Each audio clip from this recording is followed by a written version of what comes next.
Clark Roop from V12ICpack.com, and in this video I'm going to explain how the voltage transformer on your 12-cylinder Mercedes works, or in some cases how it doesn't work. Now, these transformers were used from 1999 through 2012 in all your S, SLs, CLs, Maybachs, and Paganis. So let's get into this, and I will change cameras here at some point so you can see down close of what I'm doing here. But just as a little visual, so if you're feeling bad that maybe you don't think your unit should have failed, this little group over here with the plastic tops, this was from 1999 into 2003 when the turbo model was introduced. The plastic covers went away. They were cracking and melting from the heat, so they went to the metal cover. And they also eliminated one FET, which is a switching transistor. It didn't really affect anything. They were using it as a diode, and they just went from 4 of them to 3 of them. Otherwise, the plastic units are identical to the metal top units. So these were the early models. I have one representative here from 2003, 2004, 2005, 2006, 7, 8, 2011, 2012, 13, 16, and one of our China units, 2021. I've actually seen about 7 or 8 of these come and go. So actually, this stack here is some stuff I've had laying around, but basically this is stuff that's come in the last several months for me to check. People don't need them back. These are bad, but it gives you some idea of the year span of what we're dealing with here. So let me change cameras. Let me get some up-close examples here, and I'll walk through how these things work, what some of the fail modes have been, and maybe some good ideas we can talk about going forward. Okay, let's treat this as kind of my resume. I've got some experience rebuilding these things. And let's go through how they work. So, if you were to take your unit and open up the lid, you might see that you've got the mylar that's peeling off of these capacitors. They've gotten hot. That's normal. These things bubble up. That one's actually not too bad. But the mylar will peel off and stuff. You get them out of here, and so often looking at these things, you would see that you've got, I think it was this one here. There you go. This is really typical. You take the board out, and you've got a big burn spot back here on the metal case, and that was a direct result of a diode blowing out because a FET got too hot, overworked over here, blew out a capacitor and takes stuff out. So a little bit of the theory operation. Let me use this one since it's a little more easy to see, perhaps. So you've got, I'm going to keep changing things around here. You can actually see through this one better. So I've taken the goo. This one had a problem with the PWM chips. So the PWM chips are your pulse wave modulator chips. And they are kind of, the CPU is the wrong word, oscillator is the wrong word, but it's the part that's got the logic on this board, and it's what's providing the heartbeat, so to speak, the frequency that's driving all these other components. So this is a tiny little part, and you can take a line, draw a line through the middle of this thing basically, and one half would be one coil pack, and the other half would be the other coil pack. So as we're looking at this plugged into the car, this would be 7 through 12, this would be 1 through 6. Now the gel was pulled out of this because this particular unit had no output on the PWM chip, so just taking the gel out and you can push on this part, and sometimes they would work, which obviously was a lifted pad or a broken solder joint or something like that on one of these little guys down here. But anyway, theory of operation is you've got 12 volts coming in on 2 of these lines here, and they go off into the board. The PWM chips would pick up that 12 volts, and they would send out a current to this inductor on one side, and this inductor, and that inductor, and that inductor. So these little guys are your 23 volt line, again, 7 through 12, 1 through 6. 180, 7 through 12, 1 through 6. So you've got 12 volts coming in, and these inductors are just a magnet with wire wrappings, and the wire is basically tuned, number of wraps, to get a certain voltage output. So these things are wrapped so that if you put 12 volts in, you get 23 volts out. These, more wrappings, which is why it's bigger, and you get 180 volts out. You got some regulation going on. You've got, on the back of here, you can tell you've got a whole bunch of discrete little parts, just chips, capacitors, some diodes and such. But like this portion of the circuitry was supposed to be looking at deviations in current flow between the two halves. And if the board got too much of a variance, which was very, very small, it would go into protect mode. So your perfectly good looking unit, something like this, it doesn't look that bad, got kicked into protect mode. Now, there's this little transistor here, and you can tell there's no solder here. This one was in protect mode. By lifting that little leg up, it's like a hard reset on this part. You can put it back down. You can leave it up too, but it takes it out of protect mode, and very often you could unsolder that and then the board would work. It would work until it got put in the same context that it determined there was an issue between the two halves, and then it would cut out again. But anyway, I think you're finding that some of these guys that claim to repair these, they simply lift that leg, resolder it, and go, yeah, it works, it's good, and they send it back out. And then 20 miles down the road, it cramps out again, and you wonder why. You just had it fixed. So that was somebody's cheap way of doing a quick fix without any kind of a test to really find out why the unit went into protect mode. So these switching FETs are what's regulating the current to the coil packs, and they can take up to 10 amps, which is a bunch of power. But if they get too hot, they will fail. I've gotten stuff where they have burned right through the laminate on the printed circuit boards, and of course they're just absolutely unrepairable and junk at that point. But working your way through here, you've got your PWM chips here on the other side of the board. We had an issue here, and there's a couple other issues that happened with these boards. Obviously this was one of the early days of just strip things down to figure out what was going on. But there were 4 small electrolytic capacitors, surface mount capacitors, and it's these guys right here, these 4. And if they leaked, you would drip basically acid onto the printed circuit board, and that would etch away the solder mask, and in some cases it would etch away the tiny little wire that matched the pad right here. So you've actually got little tiny wires that go to the pad, so when you solder the device onto this pad, which gives you some room, it will scale down to a tiny little wire that's going to go somewhere. They had one here. There we go. This is an example of one that had a leaky capacitor. It leaked acid, and probably it must have come through a hole somewhere. Probably this big guy here leaked out and then just ate through everything, the solder mask, and you can tell these little tiny traces that go from pad to pad and work their way around. So here's our diodes that love to blow. There's one for the 23 volt and one for the 180 volt line. Okay, so your voltage comes in, it's being controlled from these 2 chips. It's going out, getting updated to 180, 23 volts, getting smoothed, getting regulated, and then sent over to your coil pack. So the issues that you had with the original design, I mean, needless to say, these things are sitting on top of the engine and they get hot. They get really, really hot. I mean, wouldn't it be a great design if we had a voltage transformer that was mounted off of the engine? That'd be a cool design. So going back to the concept of being able to tell if these things are good or not,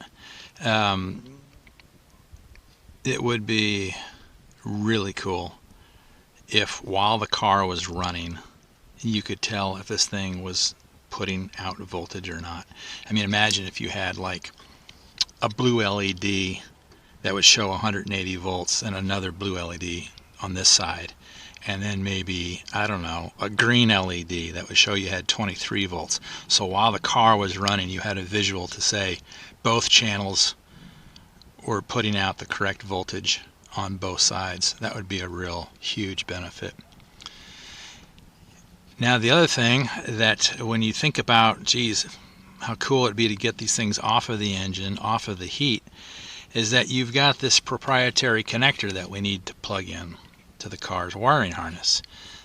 And of course, you're not going to be able to find these things anywhere. These are made by AMP, but it's proprietary to Mercedes. And of course, these mount to a printed circuit board. But if this thing is going to be mounted off of the car, you're no longer going to have your connector with the unit. It would have to have, like, I don't know, a cable that would go over. So now you've got the problem of a connector to the car. How are you going to do that? You're not going to get it made. Tooling would be like really expensive.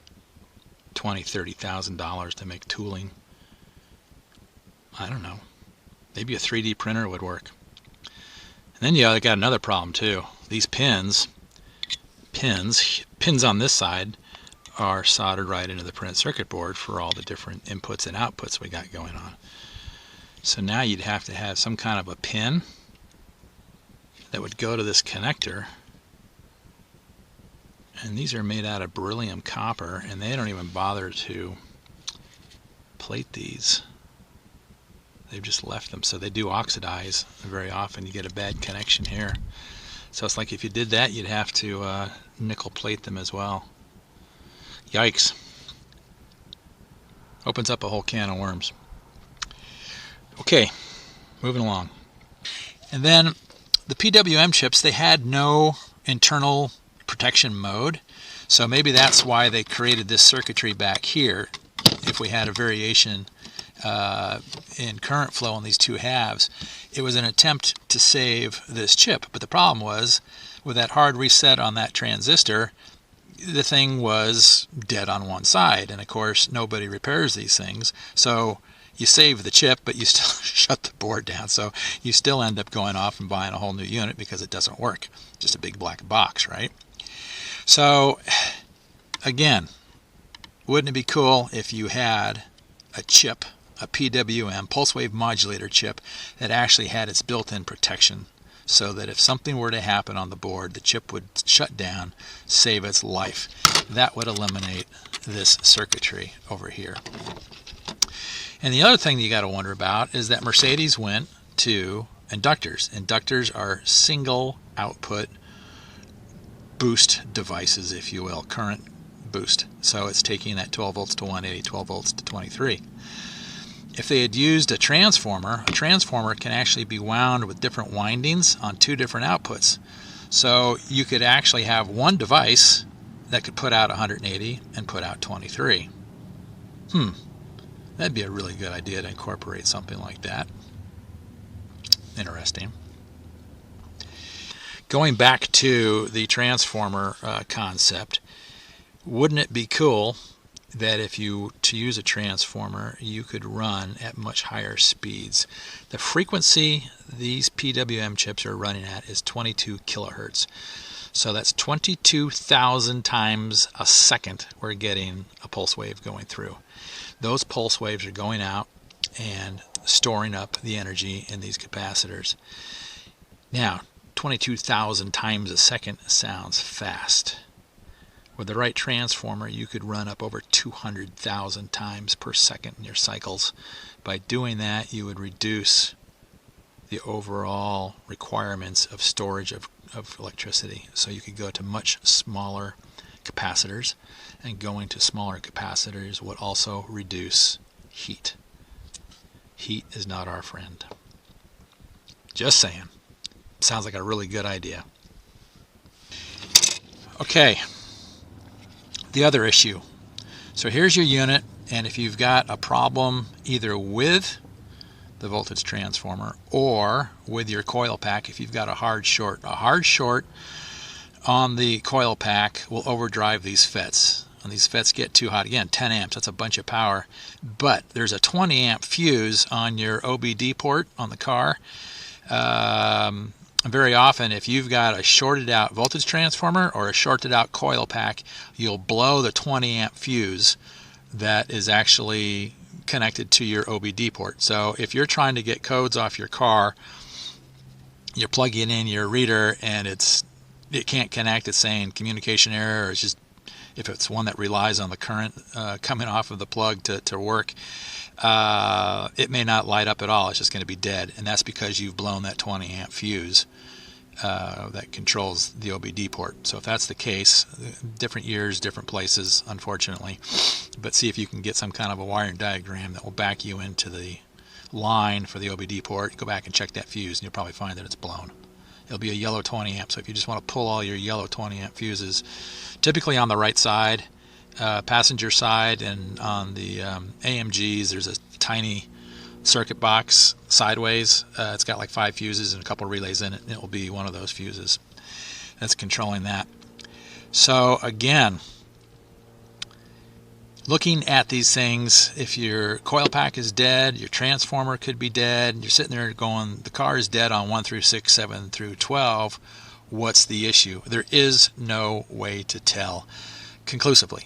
You can, and I've given people tons of instructions on how to do it, but if you're looking at the plugs here and the car is plugged in, you would disconnect over on the car, the coil pack, the wiring harness. So looking at this, this is the 180 output, top left, for the 1 through 6, and this is the 180 output on 7 through 12. And then these two right here, left side 1 through 6, right side 7 through 12, this is the 23 volt output. So over on the coil pack harness, you've got the 4 corners, 4 extreme corners of the connector. It'd be sitting there like this. Trying to explain it left to right, it gets weird, but if you were to take your ohm meter and turn the key on with the car, this is going to be plugged in, and then over at the coil pack harness, you would be checking these 4 corners. And what you want to see is 180 on one corner, 23 on another corner, and then the other one is, it's either ground or it's I think it's a ground. It just doesn't register. I'm always just checking with live voltage.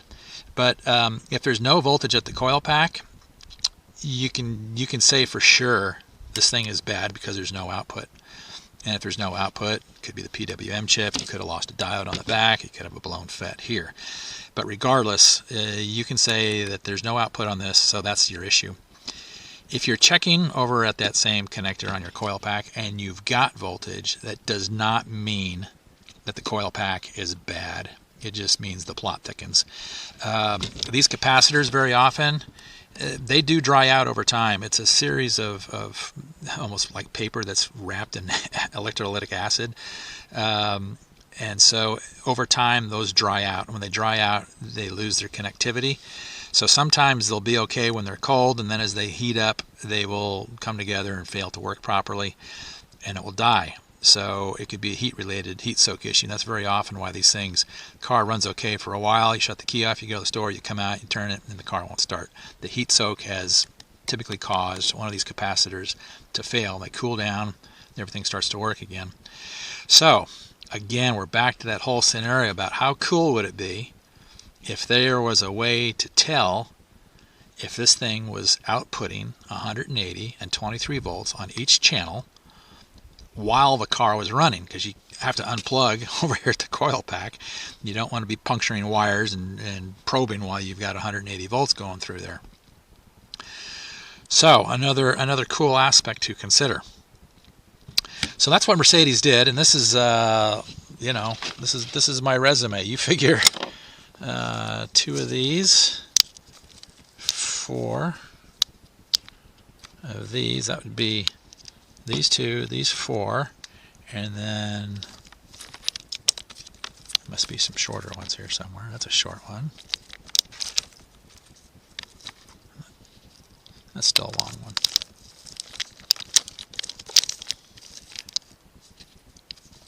There's a short one. Okay, so this comprises your high capacity capacitors on one voltage transformer. So lots of transformers have come and gone through here. People would send these things to me to rebuild the old ones, which there's a video out there on YouTube, but it actually gets kind of comical at some point.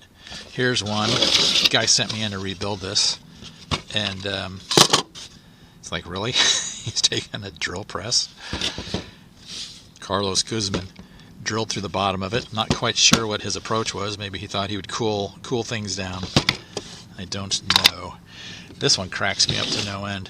I think this came in from Bulgaria or Czechoslovakia. It was somewhere in Eastern Europe where they had taken an extension cord and soldered it into the high voltage caps. I don't know what they did with this. Maybe they plugged it into the house to see what it was going to do. I don't know. Anyway, definitely completely out of the rebuilding business on these OEM VTs. But that certainly opens up a whole new chapter, doesn't it?